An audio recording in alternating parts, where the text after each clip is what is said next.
Thank you, Judith, for your support and guidance. To our board for trusting in me. To our staff who inspire me every day with their experience and dedication. And to everyone here this morning for cheering me on. And I especially want to thank the young people in our programs. You are helping guide our future. Judith, for the past 30 years, you have made an enormous impact on this community. Your advocacy has created lasting change. Your dedication to our mission has inspired everyone who has had the pleasure of working with you. And your personal touch has made a difference in thousands of lives. Second Story wouldn't be what it is today without you. Every program we offer, except for the first program, Second Story for Teens in Crisis, started under Judith's leadership. Whenever she saw a need or a gap, she was determined to address it. As a result, we now offer residential options for young people experiencing homelessness so they can stay in school. We offer a specific program for young mothers because a homeless shelter is no place to raise a child. And we provide a wide range of services to the broader community. These are remarkable contributions. If you'd like to say a few words to Judith today, we welcome you to join us in the Founders Room immediately following the breakfast. We also plan to celebrate Judith's many accomplishments over the next few months. But as another way to honor Judith right now, we've created the Judith Dittman Legacy Award.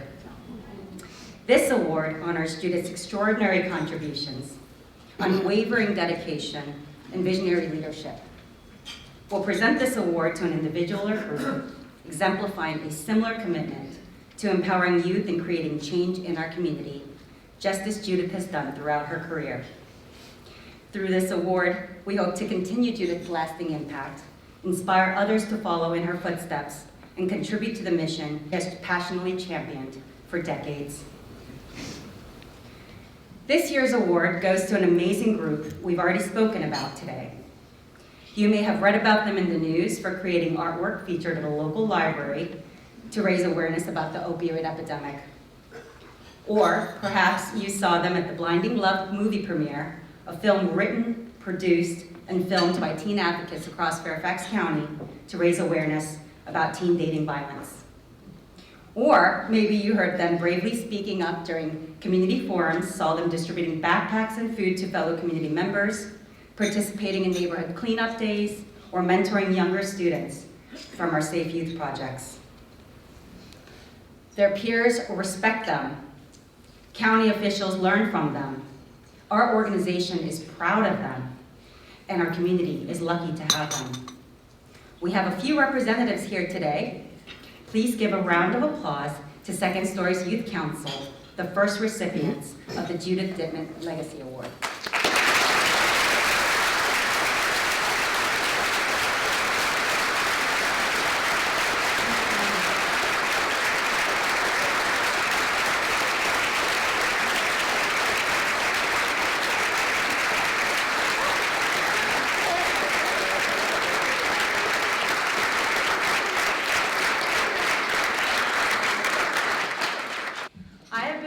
Second Story for 15 years, and I've had the privilege of getting to know many of you in this room this morning and learning why you support Second Story.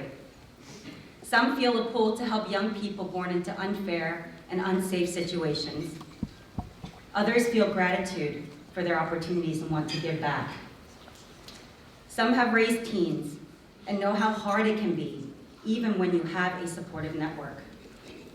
Others want to be sure programs like ours exist should their own kids, grandkids, or neighbors need them.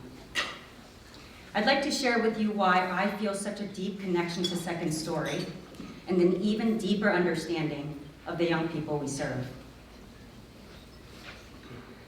I know their hard exteriors do not tell their whole stories.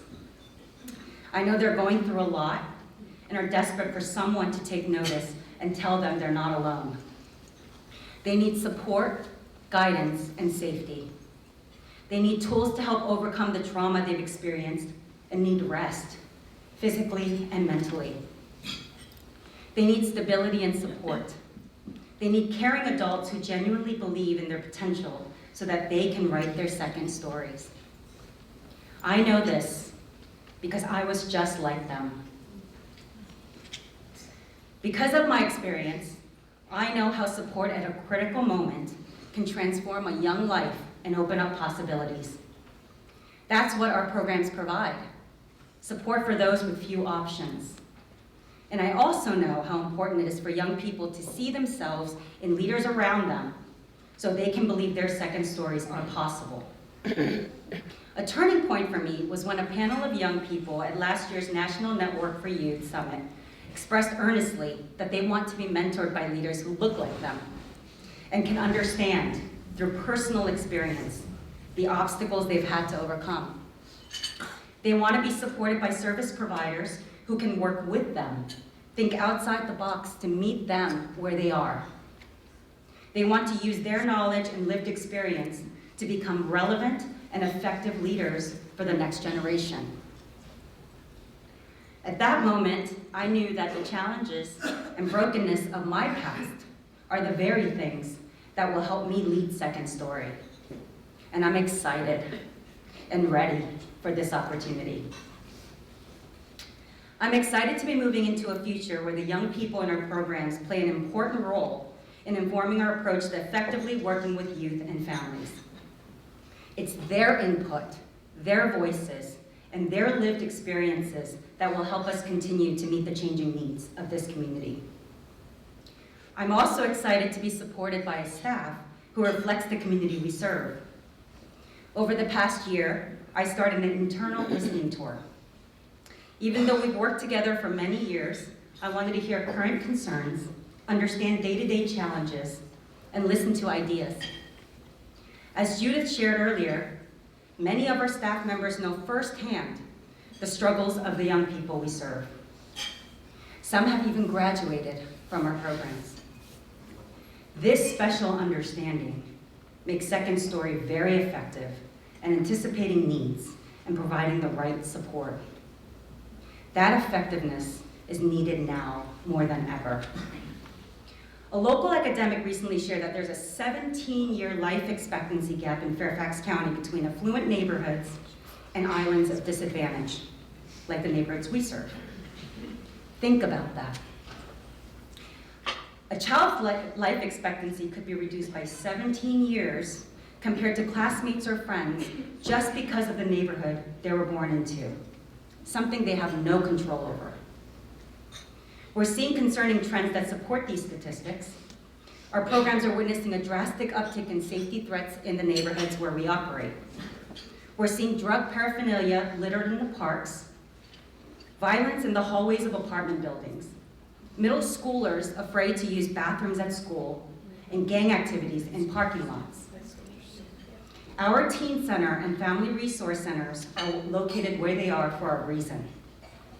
These communities need safe places that offer protection from drug use, traffickers, crime, and gang recruitment. And they need the training, resources, and tools to stand up, advocate for themselves, and say no to threats. Neither the youth we serve nor the staff who run our programs should have to risk their own safety. We're working with the county to make improvements, but it's not enough. Second Story's presence in these communities is more important than ever. We're doing everything possible to ensure our programs are meeting needs, but we need you to stand with us. Our time today is limited, so I need to be frank. This is a critical moment for Second Story. Like others, we're feeling the effects of the rising costs of regulatory requirements, higher operational expenses, and inflation. We're forced to look closely at our program offerings and find ways to do more with less. At the same time, our community needs us. With the full support of our board, I'm committed to doing everything we can to keep our programs open and running uninterrupted, but we can't do it alone. We need your financial support. These challenges are big, but they're not bigger than us. I'm ready, and I know you are too. Between the community's resources and Second Story's experience, we can do this. I'm confident because I know that all of you feel the same determination. I know how lucky we feel to live in safe neighborhoods with safe routes to school or work, and to be able to put food on the table for our loved ones, or afford extracurriculars so our kids can pursue their interests. I also know we won't stand for inequities, especially when it comes to young people. I know we all believe that every young person deserves a support network to lean on, a safe place to sleep, the chance to pursue an education, opportunities to thrive. And I know you'll stand with us to make that happen.